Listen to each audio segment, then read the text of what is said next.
Welcome to Building the Future, hosted by Kevin Horick. With millions of listeners a month, Building the Future has quickly become one of the fastest rising programs, with a focus on interviewing startups, entrepreneurs, investors, CEOs, and more.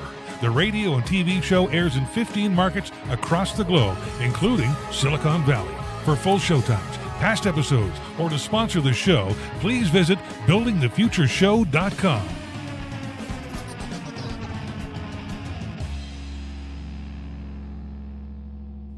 Welcome back to the show. Today we have Cihan Fuat Atkin. He's the founder and CEO at XCINEX Corporation. Welcome back to the show, man. Hey, thanks for having me, Kevin. Yeah, I'm excited to have you on the show. I think what you guys are doing, selfishly, is actually really quite fascinating to me because I'm actually surprised that the big companies haven't done what you're doing. But maybe before we get into all that fun stuff, let's get to know you a little bit better and start off with where you grew up. Sure. Yeah. So my story's a little bit different. I'm actually an immigrant. Okay. I was born in Turkey. Oh, in interesting. Izmir, Turkey. And then when I was about 6 years old, my family decided to move out here for the American dream and wanted us to grow up and get a good education. So we ended up coming into California. Okay. My father happened to actually have family already here. Okay, interesting. And that was the decision why we came to California. So that was my first experience to the USA. Coming to California and to Los Angeles, and it was always had a special place in my heart. And then I grew up. So I went to first grade in Turkey, and then second grade on, my education has been in the U.S. Okay. You went to university. What did you take and why? To university, I went to Penn State. Okay. I wanted to, a couple things kind of with that. I wanted to get away from Maryland at the time. My family was living in Maryland, so I wanted to actually be a little further away, be on my own. And then Penn State had a great wrestling team. I was very good at wrestling during high school, so I wanted to walk on and definitely try my luck at the wrestling team. And so I went to Penn State, didn't really know what I wanted to major in. Okay. But business felt pretty natural. I've always had this, personality where I look at things and try to see if I can make it better and solve these kind of intricate business problems. So business came natural. I ended up with a bachelor in business and graduated from Penn State and started working with a family company. Okay. My father built a company with his, bare hands. It was a consulting and construction company that did a lot of project development and management overseas. Gotcha. He was using his background in Turkey and his network in Turkey to get some big government contracts and try to bring in foreign companies for those. So I would support the family business and try to, help as much as I could. So I grew up kind of shadowing my father. And then once I actually graduated with the bachelor in business, the obvious decision was, work with the family business. Okay. Is that why you took business then, or just because of dad's background, or why did you go into business? Well, actually, funny thing, I did not pick business first. I went from economics to criminology, criminal justice, to communications, then to finally business. Oh, interesting. Okay. Well, what made you go through that transition? Honestly, I really didn't know what I wanted to be when I got into college. Okay, sure. I knew that I wanted to be in college. I guess everybody that was the thing to do, right? Sure. But I didn't know what to do. I didn't know if my family, when I was growing up, said I should be a doctor. I didn't really feel like being a doctor. Sure. I No, I get that. Yeah. So I was in there and I didn't know what I wanted until like business was, and then being with my father, I guess, or obviously business felt natural, but I wanted to kind of in a way also get out of maybe the family loop, the same thing that I've been around my whole life, but it seemed like it was always pulling me back. And so I ended up majoring in business. Okay. So you get out of university, walk us through your career up until kind of what you're doing now. So, obviously, so I get out of university, working with the family business, and then always being an entrepreneur, starting my own businesses on the side, trying to import wine from Turkey, trying to import interesting. cheese. So why'd you try to import those things? Well, because I saw I was connected between my travels between Turkey and the U.S. for the Okay. family business. I was connecting with really interesting people that had opportunities, and I wanted to see if I could capitalize on these opportunities. Having no experience in really in entrepreneurship, it just kept calling me, and I said, why don't I put these opportunities to use and see if I can actually do something with them? And so I met, let's say, a gentleman that owned a vineyard and was making his own wine out of organic grapes. Okay. And I thought it would be a great thing to try to bring to the U.S. One, it would help, obviously, my country, Sure. And two, it would be great because maybe people here would appreciate some, organic Turkish wine. It's not very common. Interesting. Sure. No, it makes sense. So I did that, and I, throughout those startups and small businesses, I didn't succeed, most of them. I failed. Okay. And I failed multiple times. I failed with the wine business, the cheese business. I failed with a mobile car wash that I just started. Okay. But what made you fail? Like you didn't get enough clients or what happened there? Well, no, the company just didn't succeed. It didn't grow. And a lot of times it was because I didn't have the funds to be able to market it correctly or the experience to be able to grow the business. So a lot of these businesses that I started on the side was a great experience for me. And they were, in the business world, failures. But in my mind, they were all great lessons to just sharpen me and prepare me for, future. No, I think that's really good advice because I think so many people think as a failure is such a negative thing. But at least in my experience, the things I've learned the most from are either working at companies where you learn what not to do is almost more valuable than learning what to do, right? At least in my experience. Have you? And it sounds like you found that as well. Absolutely. Yeah, I think I found that out the hard way, but yeah. Sure, yeah. Then I totally agree with that. And even today, and anything and everything I do, especially being a CEO and in a tech company and trying to revolutionize this really big and calcified industry, I can't say that I don't make mistakes. I make mistakes all the time. Sure, and I think I learn from them, and does, I try right? to. Yeah, absolutely. So, how did you come up with XCINEX, and what exactly is it? Oh, that's a great question. So back in 2012, friends and family were sitting around watching TV and going through Netflix.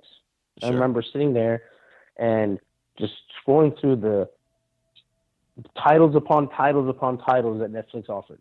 And in 2012, if you can remember, the Netflix was great, but they didn't have all this awesome original that they do now. Yeah. A lot of the stuff that they had was catalog content, which was things that we've already all seen, either on television or, in the movies way back when. Sure. And it was just really convenient, but it wasn't like the latest and greatest. Even HBO had better content. Sure. If you were to compare them to. So we were sitting there playing with Netflix, and we said, why the heck are we doing this? There's really nothing here. It was hard to find something good to watch. So then we went on to Fandango, and Fandango, we were like, okay, let's go to the movies. And I believe it was like 10:30 p.m. Okay. And the movies didn't really have anything good to offer at that time. Sure. So I said to myself, this is the 2012. I've got this, nice television system. The internet is strong.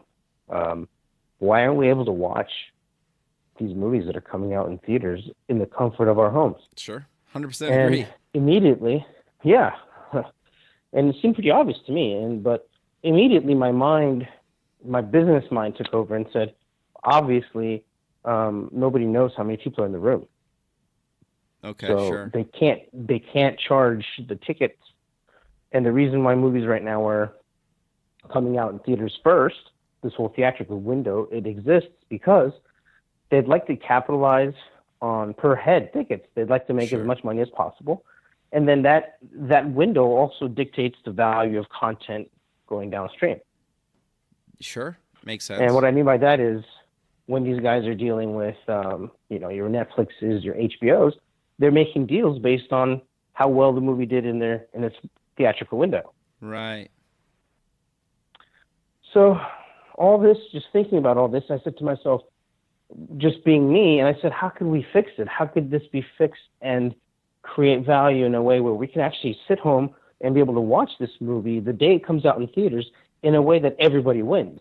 Sure. So I got to thinking, did some maybe 2 weeks of research and just drawing things up, and I decided to just pursue it. I called a patent attorney. I said, hey, can we do a patent search? I want to see if something like this exists, that, you know, I explained my idea. Right. We did the patent search, came out pretty, like there was some prior art, obviously, but what we wanted to do wasn't affected by it. So we went ahead and filed for patent. Interesting. Yeah. And then at the time, I was actually also studying to be a real estate agent. Okay. Interesting. So, you know, I had friends in real estate, and I said, you know, why not? Just take the classes, get my real estate license, just in case, right? Sure. And the market was on the come up.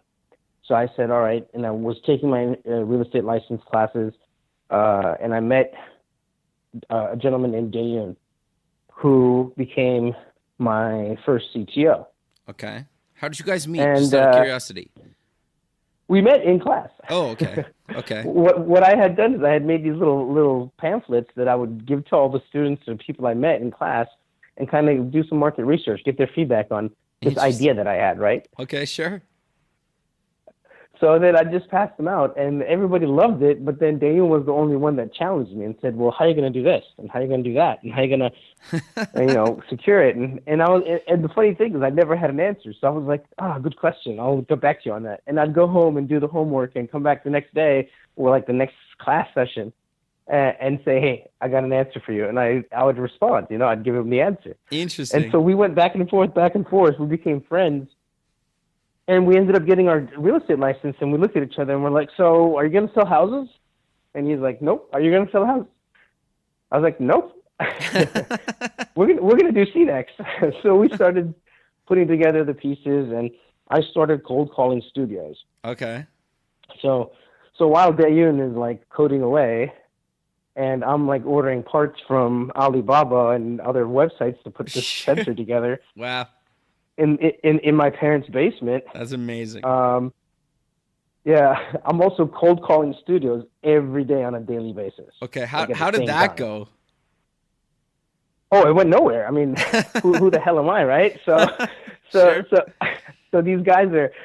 I'm always calling, and I'm getting the gatekeepers, and they're just like doing their job of totally vetting me out, and I'm being persistent. Sure. Because I wholeheartedly believe we have the best solution. Like we've got something here. Sure. So I'm calling, and I'm like, all right, so calling isn't working, but I'm going to continue calling. And at the same time, I'm going to email them. And at the same time, I'm going to send something in the post mail. Okay. So old school. Interesting. So we did like little pamphlets, little like in really nice envelopes. And I send them all to the CEOs of the studios. Sure. And to the people that would be in charge of the department that I need to talk to. Interesting. And I continue calling, and some of those mails come back, some of them didn't come back. I'm like, okay, cool. So here we go. We're making some progress. Okay. And all of a sudden, I get a call from Peter Levinson. How long did Universal. It take, roughly?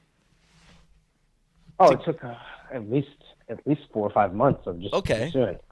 Okay. Keep going. Yeah, Sorry. So you get a call. I'm already like a couple hundred calls into each studio. Sure. So I finally get a call back. It's like nighttime, 10 p.m. or 8 p.m. in East Coast in Maryland. I get my phone rings, and it's a Los Angeles number. And I'm like, oh, cool. Okay. I don't know anybody from LA. And so I pick up the phone, and it's like, hey, this is Peter Levinson from Universal. And I'm like, oh crap. Okay. So I was like, hi, Peter, how you doing? I was like, I just introduced myself, and he's like, are you, he pretty much said it in a really like politically nice way. Sure. But he pretty much said like, are you the crazy fool that keeps like bugging the hell out of everybody? Like, like what the hell do you want? Really is what he was trying to say. And so I said, hey, I've got this really cool idea, and I really want to show it to you guys, and I think it can make a huge difference in the game. Sure. And he was like, And he said, just come show it to me. And the way he said it was like, just come and show it to me so you stop calling, right? Pretty much. All right, yeah, like leave me alone. I want to just see what you're about. Yeah, fair enough. Yeah, like I'll see you just to shut you up, kind of thing. But that's all I needed. Like, I got my foot in the door, right? So Sure. I started calling the other studios, and I was already calling everyone, but I mean, I just called and said, hey, look, we're coming in to meet with Universal. We'd love to show you guys what we have too. And then everybody set appointments. Like we had everyone reach back and give us an appointment for that week. Interesting. And you hadn't even taken the first interview with Universal, right? No, That's because amazing. I said to myself, I was like, if I'm flying out there and spending this money, Sure. I'm not going to just fly there for Universal. I'm going to get everyone to meet me that week. So Interesting. the whole week I'm meeting someone, and I'm going to take advantage of this time. Sure. So I used that as a stepping stone. I said, hey, we're coming to see Universal, and I'm sure you guys don't want to miss out on this. So why don't we meet up, and I'll show you what I'm talking about. So created some FOMO and got everybody to book a meeting with. And these are high-level people. Yeah, So- fair enough. So how did those meetings go? So it's funny. We walk in, and it's just me, at the time, what am I? I'm 36 now. Okay. So 5 years ago, like 29, 30 years old. Sure. And Daeyoon.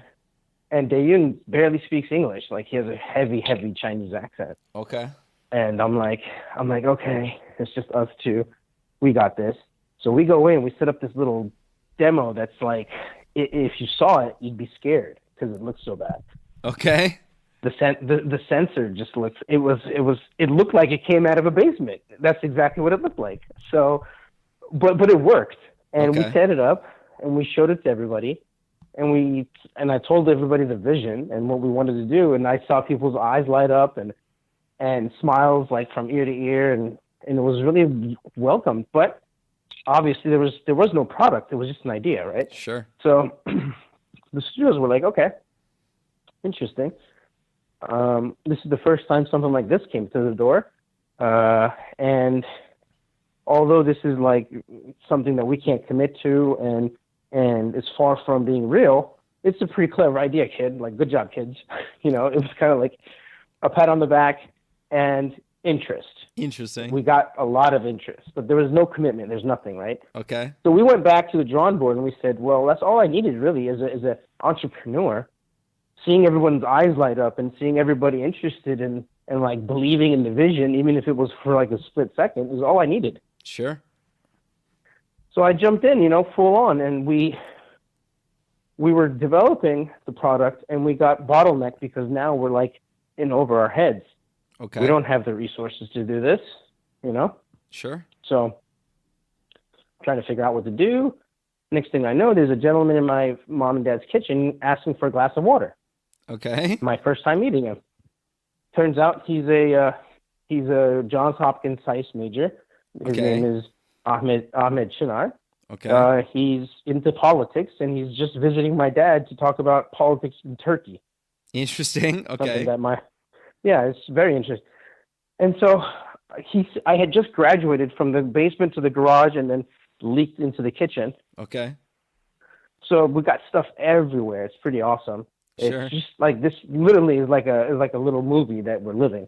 And here comes Ahmed. He's like, hey, can I get a glass of water? I'm like, yeah, sure. Give him a glass of water. He's drinking it, looks around. He's like, what the hell is all this? And I go, boom, give him a little elevator pitch. Sure. And immediately he's interested. He's like, wow, hey, you guys need an investment? And I'm like, hell yeah, we need an investment. Like, that's exactly what we need. That's amazing. And he goes, yeah. And he goes, how much do you think you're valued? And we just sat there really quick between him drinking the last sip of his water and me trying to figure out what the valuation of the company is. We came up with a number and shook hands. Okay. So the next 2 weeks later, his parents were in town to visit him as well. Okay. So then I did a little demo to them. And then a week later, I had a check for about $1 million. Wow. That's amazing. Yeah. And the funny thing is we still don't have a contract in place. It's just all on a handshake. So we start spending the $1 million, and Ahmed becomes not only our first investor, but he also becomes our chief strategy officer. Sure. And he's covering all his own expenses, and he's just also working full time with us. And at the same time, he's the only investor. So we're spending this money, and we're just plugging and chugging away. We've got a nice little office at the Montgomery County Innovation Center, which is like really, really cheap and affordable, and they were really great in helping us. So now we've got an office, we've got people working, heads down, we're putting the beta product together, and then about a year goes by, and we go back to the studios. Okay. And we're like, so now the product is a little nicer. It's a prototype. It's no longer a, proof of concept. It's sure the next step up. So it's still scary looking. It looks like Short Circuit, but and I don't know if you guys remember the movie Short Circuit. Yeah, it literally I totally looks just like that. Yep. But it's not the finished, but it works better. It now like rotates and looks left and looks right and pans, and it has like night vision in it. It has a thermal camera in it. It's now like bulletproof. Interesting. And so we walk back into the studios and we show them our progress, and they're like, "Oh, this is really cool. This is really interesting. You guys have done a lot in a year." But yeah, we still can't commit anything. Okay. It just looks good. And so we're getting more and more support. And then we went out and met up with, we went to, what was it called? CinemaCon, and met with some exhibitors, because we knew that the biggest pushback was going to be from the exhibitors, the movie theaters. Okay. And so we're meeting with these guys, trying to show them, hey, like our model, our product, like it cuts you guys in. It's going to be the future. It expands your market. And the funny thing is the international exhibitors are all interested. They're like excited. They like it. They're like shaking their heads. Yes, this makes sense. But all the U.S. exhibitors are avoiding us. Like nobody wants to talk to me. Nobody wants to talk to me at all. And so I feel the hate, and it's very real. But I'm like, you know what? I'm going to keep my cool, because at the end of the day, when they finally wake up to this, they're going to be happy that we're making them so much more money. Sure. So, right now they're hesitant, but once they see the proof is in the pudding, once they see the finished product, they're going to all be happy. So we just keep pushing forward. And then around that time, Sean Parker and his guys come out with this their little product thing, so which is pretty cool. Because then finally we're like, yes, we're not the only idiots in the room like trying to do this. Like there's somebody else. Sure. And it's a bona fide like tech dude. Like he's got, this is like a somebody in the industry that's trying to do this too. So yes, that validates our idea. Like we're on the right path. So that gives us even more motivation. Yeah, it was pretty cool. Like it's all been such an amazing journey. So then we start developing, and then we start networking. And then about 2016 comes around, and we relocate to SF. Okay. Why did you move? So then, well, we moved because I was tired of flying over here all the time. It was because based out of the East Coast, and the entertainment world's out here and the tech world's out here. Sure. So I was always going back and forth, and it was just unnecessary. So I said, hey, we're young, let's move out. And so we packed everything, moved out to San Francisco. Okay. And the idea was build the core team here, and just be able to rub shoulders with the tech companies and the VCs, as well as be a really close trip to LA when we need to go. So then we moved out here. What's the flight? Like an hour to LA? Yeah, it's about an hour. Yeah. Okay. No, interesting. It's not bad. So walk me through from moving out to Bay Area till present day. Where are you guys at now? So a lot of cool experiences happened between now and then. So like we came out here with this big dream of like, oh, it's Silicon Valley. Sure. And we've got all our ducks aligned, and it's going to be pretty straightforward to find talent. It's going to be pretty straightforward to find funding, right? Yep. And reality on the ground is much different. For anybody that thinks like you can just come to Silicon Valley with your ducks aligned with a couple patents and expect to just boom get funded, it's not that easy. Period. Okay. Because the reality on the ground was this: even though we were looking for like senior seasoned talent to join us, okay, because we don't have the resources to hire junior level people and train them. We need people that already know what they're doing. Right. So all the talent that we need is already working 100 hours a week. Yeah, fair. Yeah, and they've got really well-paying jobs. Like, they are doing really well, you know. Sure. And for us to just be like, hey, quit your job and join us for incentive stock options, it doesn't really sit well with them. Interesting. You know. Sure. And so then finding talent becomes very tricky because, you know, you need a handful of talent. You don't need just one person. So it becomes very challenging. And then the VCs are always a challenge in itself to be able to navigate them. You know, nobody really knows. There's no real cookie cutter way Sure. that you can just follow the template and just get funded. Every VC is different. Some want a deck. Some don't even think a deck's necessary. You get all types of feedback from everyone, and it's just so confusing. Sure. So you're like, okay, you know, you're like, all right. So it's been a challenge, but what's happened is we've met with some awesome people, networked with some great people. Okay. We've aligned with a manufacturer. We've aligned with a design team, aligned with a great law firm, aligned with great like vendors and service partners. So getting all the ducks aligned and making progress has been great. And then we changed the product. The product went from a $160 console to a $30 retail sensor. Oh, interesting. How did you go from that, like such a higher price point to basically an impulse purchase price point? So interesting. We built this bulletproof, super secure system. Okay. And then what happened is technology developed and made watermarking and certain securities for streaming content much, much better than what they were back in 2012 and 13. So then the studios were like, hey, you know, that's great and all, but this security level is enough for us. Like, we'll be happy with this. So what you guys are doing is overboard. So we were able to then shift, and instead of having this console, we said, hey, let's be app-based, so then we can get a huge footprint when we launch, because any device that can support an app, like a Roku or an Apple TV or a smart TV or PlayStation, Xbox, all these devices, right, we'll be able to immediately get onto them with our app.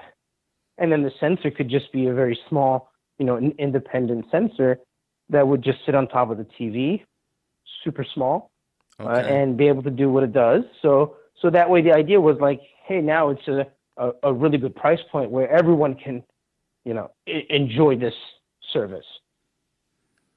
Okay. No, that makes total sense. So how does it exactly kind of work? Because if I activate the movie with just myself in the room and then my wife walks in just as the intro is starting, does it record her as well? Or walk me through how the technology works. Sure. So the technology is very simple. You would just download the app onto your existing OTT device. It's the Venue Player app. And you would create your profile for Venue on our either web portal or the mobile app that you would download onto your mobile device. Once you created your profile, you would just be able to log in. And then once the sensor piece you would purchase either through us or any other, you know, department store or big box retailer or Amazon at the time, whoever's carrying it, right? Okay. And it's a very small cost, like around $30 for your one-time purchase of the sensor.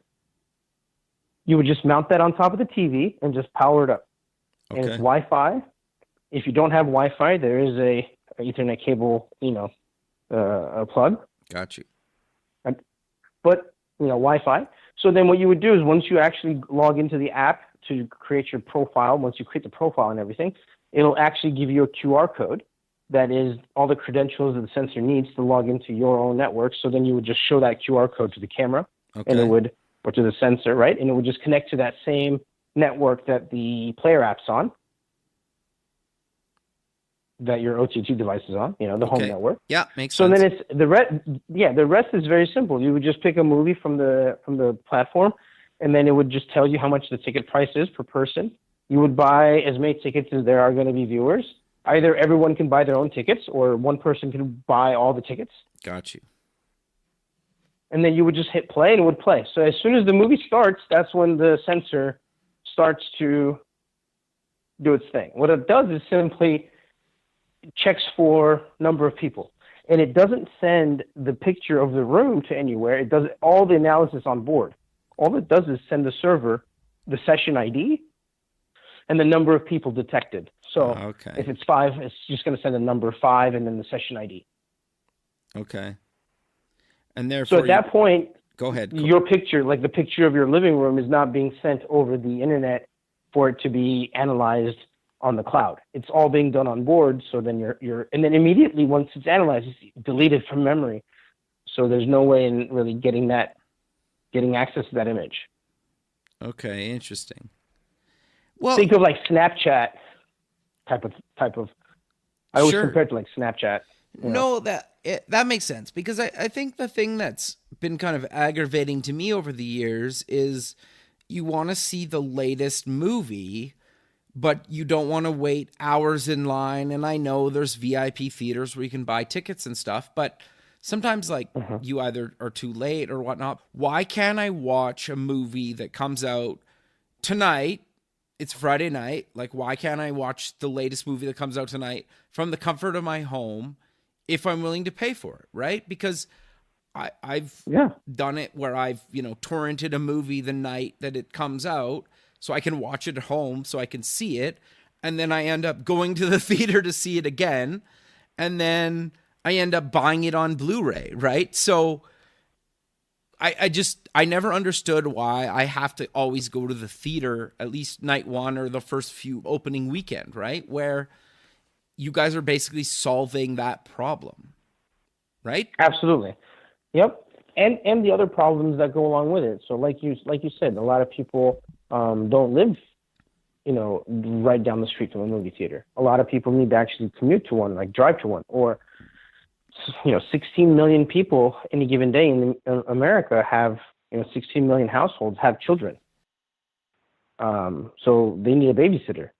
They have a toddler in the house, right? So they need like some type of babysitter. So it's great. The experience of going to the movie theater is great. Like, no one's trying to replace that.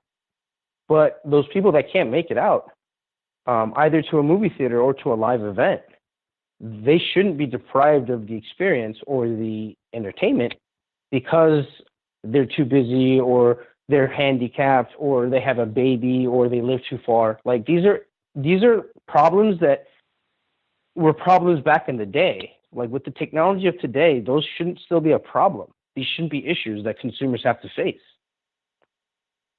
The only consumer's choice, the only problem the consumer should face is, what do I want to watch tonight? And the ability to just pick it and choose it. So that's our mindset. We're not creating venue to compete with the movie theaters. We're creating it to be complementary to the movie theaters and to the industry. And the way we do that is simply by making sure that everybody gets a piece of the transaction. And our model solves that problem. So what happens is, with our model, we're just an ecosystem. We're a portal, a conduit. We don't micromanage the content like Netflix does or like anybody else does, right? We're creating it, think of YouTube, right? But designed specifically for the professional content creation industry. What happens is we create this awesome ecosystem, this platform, with an amazing user experience and user-facing front end, right? But in the back end, we give it to the content owner. So let's say it's Warner Brothers or Fox or any of these big studios or independent studios or foreign studios. They have access. They obviously, we initiate with them and we get them set up into the system. And all they then do is they would log into the platform. They would set the ticket price. They can regionalize ticket prices.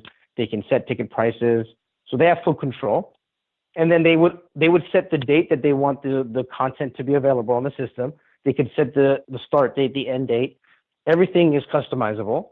The system pulls all the metadata and posters and everything from the internet through IMDb and everything else. So it's all the stuff that they've already approved anyway.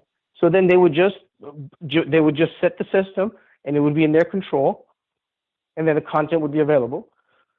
The tickets would sell, and then everybody would get a cut. Now, what happens is, since the content owner has full control and they have this dashboard, we're also building this awesome intuitive mapping system that'll show the content owner the nearest movie theater to my house so if I watch this on Venue, then they'll know that, for example, Cinemark right down the street is the movie theater that I'd be tied to. So then the studio would then be able to cut in the exhibitor per transaction, but however, how much they cut him in is between them. We don't get involved in that. I see the industry shifting right now, and it's a very big industry. It's very calcified, so it can't shift too quickly, obviously. And it's shifting, though, and I feel like they're going to be, if not destroying the window, at least shortening the window to start with. I feel like the theatrical experience is becoming a lot more than just the movie experience, and they're adding all types of vibrating seats, reclining seats, like dining inside the theater. They're doing a lot of these awesome things to kind of up that experience, which I think needs to happen.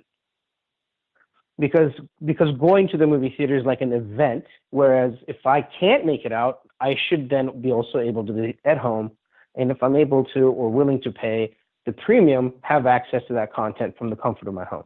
Now, I think what has stopped this from happening is the fact that the industry and the model the delicate fabric, that model that's being used in the background, isn't that easy to just up and change and fit into kind of a streaming model.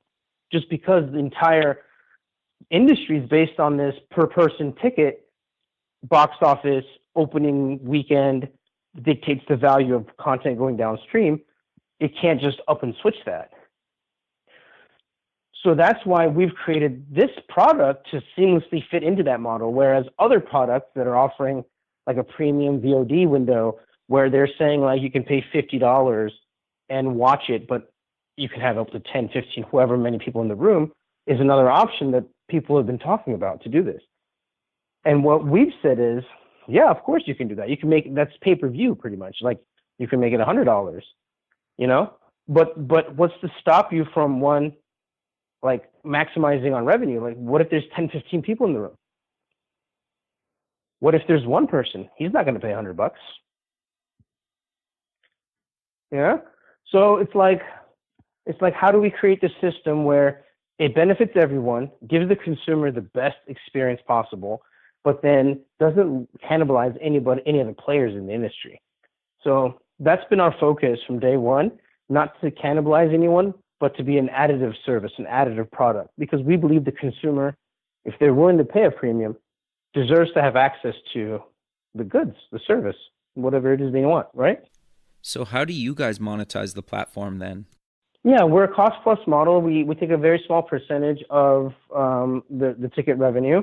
And then we also obviously have the analytics. We have the ad space, whether it's before the movie starts, the trailers, the advertising before and after the trailers, or just the subliminal ads that are either on your mobile device when you're browsing the platform or on the OTT. So there's other ways for us to monetize this. And that's why the sensor we're selling pretty much at cost. We don't feel like making money on the sensor is not worth it for us. We want to sell as many sensors and get it in as many homes as possible. So we're looking at monetizing the data, and it's going to be really good data, because think about it, like Nielsen has made a business out of this data, and they're getting a guesstimated average. It's not very exact. It's not very accurate. But with us, we know exactly how many eyeballs are in the room when that movie's playing. So we can turn around and tell Disney, hey, exactly 8 people watched this movie tonight in that one IP address or in that one house. So it becomes very granular data, and we've done it in a way where it doesn't impede on the privacy of the consumer in any way, because our sensor doesn't detect like John, Jacob, Sally, and Chris. It doesn't detect people like that. Okay, so I don't really need to worry about my privacy then, because you don't really care who I am then, correct? Exactly, because when you buy your ticket, you're already telling us who you are. We don't have to detect your face and know who you are by the sensor. So we've made the sensor super dumbed down in that sense. We didn't want it to be like spooky and really damaging your privacy. We want it to be just there to count warm bodies. Like there's 5 people watching, there should be 5 tickets. It's simple as that. And like one person, if there's 5 tickets and 5 people and one person leaves and someone else comes in, we don't care either, because it's the same thing as a movie theater. If I walked out and gave you my ticket and you walked in, the movie theater doesn't care. So what are your plans for the future? Do you have any ideas in TV or any other mediums? Nothing about TV, maybe in the future. We have some crazy ideas for that, but definitely pay-per-view. So we are calling ourselves the pioneers of pay-per-viewer. And with that, not only just movies, but concerts, musicals, Vegas shows, operas, symphonies, fashion shows, you name it, live events, anything that you'd have to physically get a ticket for and go to a physical brick and mortar venue will be available on Venue for you to enjoy from wherever you're at, pretty much with internet access. Yeah, that's interesting, because then I could potentially attend any event worldwide through your platform that's live. And so it'll be priced accordingly too, because going to the live venue and sitting in aisle, 8, row 12, whatever, is a whole different experience than sitting on your couch and watching it digitally, or you missed it and it was recorded for you and you're watching a pre-recorded live event, So it's going to be, so the ticket prices are going to be priced accordingly to the experience. You're not going to pay, $90 for a ticket to watch it on Venue. Most likely it's going to be between the range of, 10 to 15, maybe some super famous artists, maybe 20, 25, but you're getting that premium experience live right there in your living room. And if you do pause it, it'll still be recording on the cloud for you, so you don't miss a moment when you come back. The artist, the producer of those live events, whoever is in charge of that business, they would be incentivized to use our platform to expand their audience, sell even more tickets. So I love giving the Beyonce example. If Beyonce has a concert today at the Oracle Center, what'll happen is the system will black out Oakland and San Francisco until all the physical tickets to Oracle Center are sold out. And then the system would allow anybody else, since the venue, the physical venue is sold out, now the system will allow everyone to buy tickets to the show that are in Oakland and SF. But the whole time, everybody else in the country would be able to buy tickets. So then all of a sudden, Beyonce has a live concert, Oracle Center sold out, but then she's sold maybe another 12 million tickets. So then it trickles down. She makes more money. She cuts the Oracle Center in if she wants. They make more money. Everybody involved in that business transaction makes more money. And what's also great is at the end of the concert, if she wants, she can put her memorabilia, her shirts, her hats, her next album right there on Venue for the consumers that are on the platform watching to be able to just click and purchase. And then maybe at that point, Amazon fulfills the order. So it's going to be a very, very fluid ecosystem. It's going to be all about bringing you the best in entertainment and everything that has to do with that entertainment. So where are you guys at now, and when can I actually get the final product? So yeah, great question. So what we're doing now is we're finishing the final product. We want to be able to launch. We have plans to launch in limited markets in the U.S. by the end of 2019. I would encourage everyone that's interested to go onto our website and at least join, because membership is free. And the first 250,000 members will get a discount on the sensor when we start taking pre-orders. So definitely take advantage of that. And right now, joining is just simply providing your first, last name, your email address, and that's it. So definitely no information and you're not going to be getting any spam mails from us or anything like that. So definitely rest assured that we're not going to be advertising and trying to sell you something. And then at the end of this year, we're going to be launching limited markets in the U.S.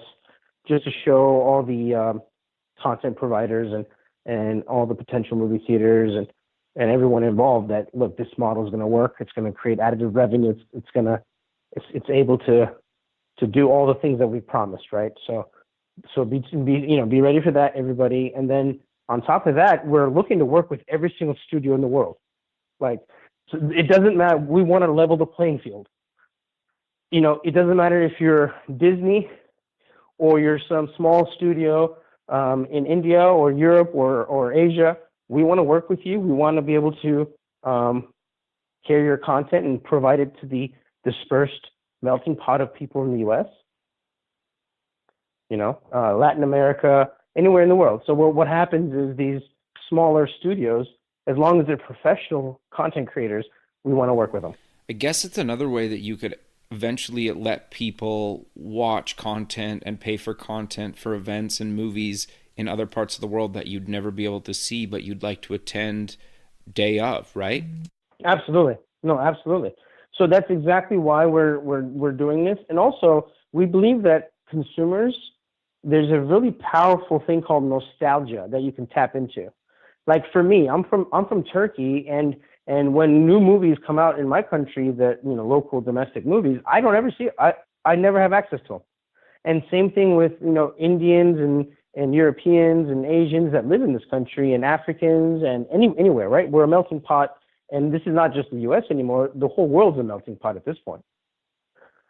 So there's a very powerful thing when you can say, hey, watch the brand new movie that just came out in Chile or in Mexico or in Turkey, right there in the comfort of your home from thousands of miles away, and be able to tap back into your roots and your culture and nostalgia. I think that's also very powerful. And not only just movies, but concerts, local artists that want to perform a big concert, So we really want to expand that connection. And I believe that's a very important core part of our business as well. Well, we're coming to the end of the show, so maybe let's close with mentioning where people can get more information about you guys and any other links you want to mention. Yeah, absolutely. So everybody can go to www.XCINEX.com. That's our website. You can go to there and become a member right through the website. Just click on join and follow these steps. Also, all our links to our social media accounts are there. You guys can follow us on social media to stay, up to date on all our progress. If you guys have questions, comments, feel free to shoot it out to info@XCINEX.com.